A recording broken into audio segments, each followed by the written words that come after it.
पर तू निकली बेवफा,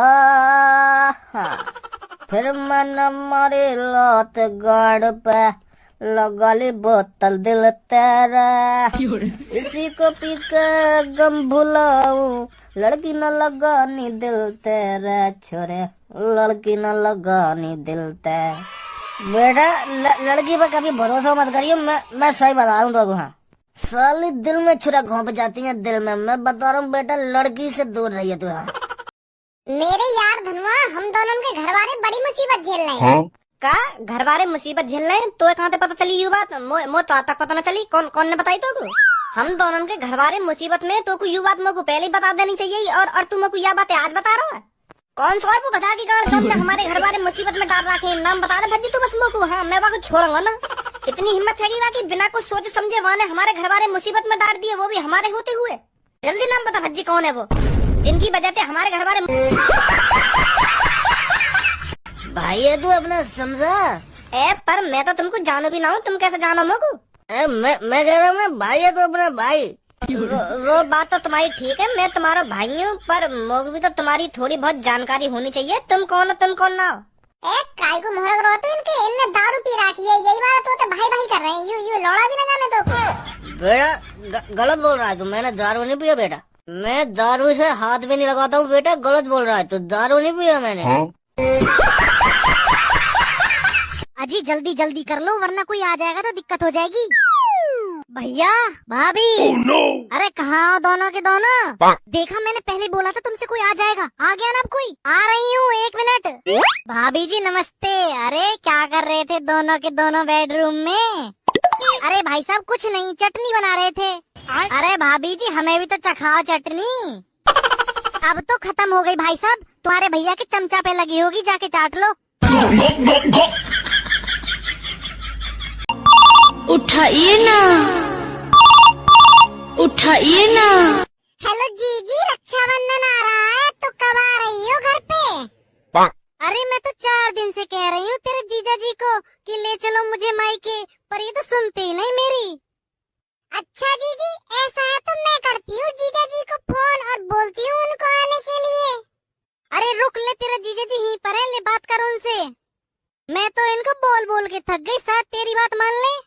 ये लो जी, मेरी छोटी बहन आपसे बात करने की बोल रही है। अरे वाह, साली का फोन है। हेलो हेलो जीजा जी नमस्ते।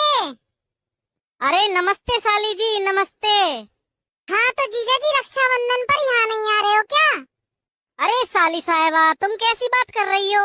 आप बुलाओ और हम ना आए, ऐसा कभी हो सकता है क्या? बस तुम्हारा फोन आ गया, अब मैं देखो कैसे दौड़ा चलाऊंगा।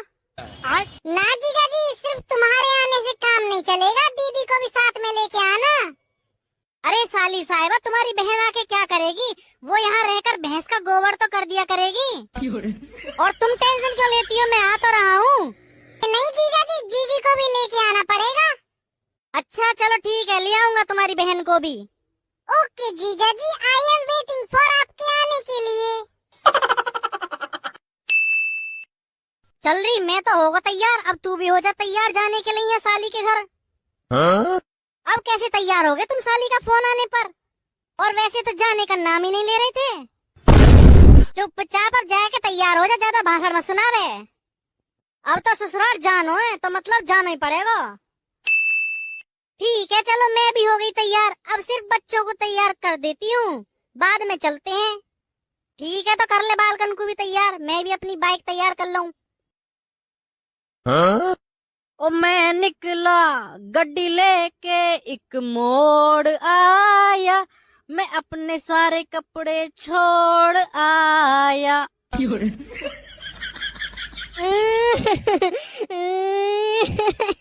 मम्मी। अरे क्यों रो रहा है तू?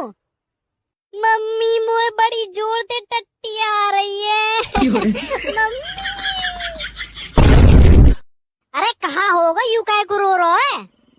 अजी इसको टट्टी आ रही है, एक तो तुमको ये 2 पहिए वाली गाड़ी मिली, कम से कम आज तो 4 पहिए वाली गाड़ी ले आते घर जाने के लिए। जब शादी करने आए थे तब तो बड़ी 4 पहिए वाली गाड़ी में आए थे।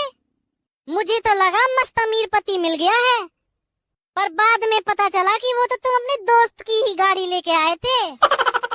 अरे पापा यार तुम आगे देख के चला वरना हम सभी कहीं नाले में गिरे। ओ मैं निकला गड्डी लेके एक मोड़ आया, मैं अपने सारे कपड़े छोड़ आया।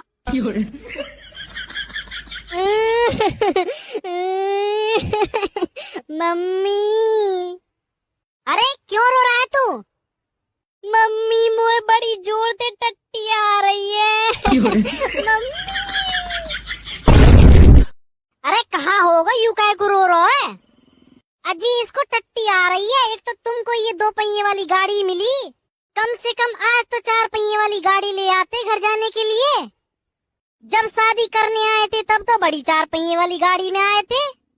मुझे तो लगा मस्त अमीर पति मिल गया है, पर बाद में पता चला कि वो तो तुम अपने दोस्त की ही गाड़ी लेके आए थे। अरे पापा यार तुम आगे देख के चला वरना हम सभी कहीं नाले में गिरे हुए मिलेंगे। पापा, अरे अब तो कहाँ होगा? पापा बड़ी जोर से सुसु आई है।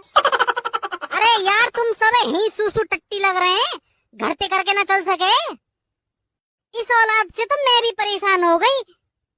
कहीं भी बाहर ले चलो तो कुछ ना कुछ बताते ही रहते हैं, शांति नहीं बैठा जाता इन पे। अरे जब तू ही शांत ना बैठे तो तेरी औलाद शांत कहाँ से बैठ जाएगी? तुम ना ज्यादा ना बोला करो। और सुनो, आगे चल के मिठाई वाले की दुकान पर रोक देना। मेरे भाई के लिए बढ़िया सा 1000 रुपए किलो वाला घेवर लेना है। 1000 रुपए वाला घेवर? एक तो तेरो भैया राखी बंधवाने की 50 रुपए देवे और 500 का पेट्रोल लगते लग जावे। मैं कुछ नहीं जानती, चुपचाप आगे रोक लेना घेवर वाले के वहाँ। अरे पापा तुम ले चलो यार जल्दी से मामा के घर एकदम फुल स्पीड में। ठीक है चलो एकदम फुल स्पीड में चलते हैं, 180 की स्पीड में। बच्चों शोर मत करो वरना खड़ा कर दूंगी।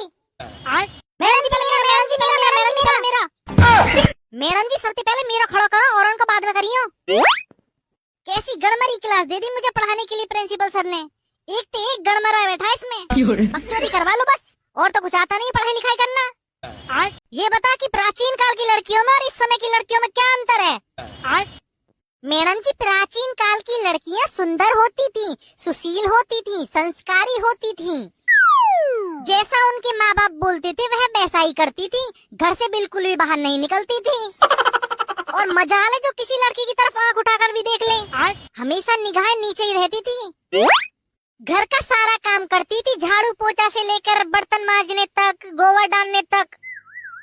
बिना मेकअप लगाए भी इतनी सुंदर होती थी जैसे मान लो कोई अप्सरा डोल रही हो। और आजकल की संस्कार तो गए माचुदा ने। 10-10, 20-20 खसम बना लेंगी, कभी यहाँ के संग डोल, कभी वहाँ के संग डोल, कभी वहाँ के संग चाट पकौड़े खा, कभी वहाँ के संग चाट पकौड़े खा। आज वहाँ के संग होयो तो कल वहाँ के संग होयो।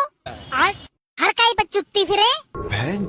और माँ बाप बोले ना कि तेरा क्या काम है कर ले, वहाँ काम है कर ले, तो ऐसे यार क्या बोले जैसे कहा की महारानी होए। संस्कार तो मैडम जी खो दिए बिल्कुल, बोंगिन में जा के चुदे।